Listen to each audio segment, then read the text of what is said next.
Man Machine, partenaire de vos projets CAO et BIM, vous accompagne dans votre transformation digitale. Quelles fonctionnalités pratiques pour Autodesk Docs quand il s'agit en fait tout simplement de travailler en exécution? Alors je vais y répondre de manière simple. Docs, vous avez compris que c'était un environnement dans lequel on va pouvoir faire du stockage de données. Ensuite, pour pouvoir travailler en exécution et faire du suivi de chantier, on va basculer sur un autre environnement qui va utiliser du coup les données qui seront hostées, qui seront encapsulées dans Docs. Mais si vous voulez rester que dans Docs, une des fonctionnalités qui va vous permettre en fait tout simplement d'avoir les validations, suivre les informations entre les différentes parties prenantes du projet, c'est d'utiliser des workflows d'approbation grâce à l'outil Revue. Alors je vais vous montrer très rapidement. Hop. Donc, je reviens un petit peu sur Docs, et sur Docs par exemple quand il va s'agir de créer une revue, je vais créer une revue. Je vais d'abord choisir le fichier qui va en fait être concerné par la revue. Donc par exemple si je prends le projet numéro 3, le projet numéro 3 et je fais créer, on va me demander en fait un circuit, un workflow d'approbation, un circuit de validation interne, externe, que j'aurais en fait identifié d'une certaine manière au préalable.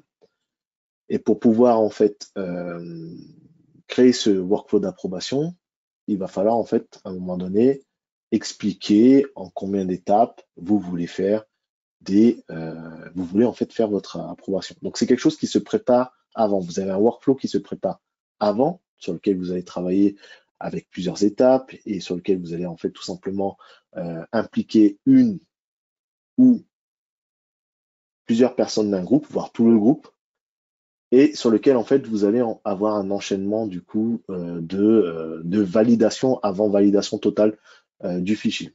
Une fois que vous aurez configuré ça, comme je l'ai fait par exemple ici, l'idée en fait quelque part c'est de pouvoir dire ok, j'approuve, je rejette, ou en fait j'approuve mais il y a des commentaires à prendre en considération parce que le visa est octroyé mais il y a des remarques qui sont mineures. Et en fin d'opération, si tout est OK, vous avez aussi la possibilité de copier automatiquement le fichier et de le stocker dans le dossier validation, etc. Donc voilà, et une fois que ça c'est fait, vous allez retourner sur votre petite revue, vous créez votre revue, vous choisissez votre fichier et vous choisissez du coup le fichier qui est concerné par, le workflow qui est concerné par l'approbation. Vous lui donnez un nom, vous envoyez ça aux personnes concernées et elles vont pouvoir travailler dessus.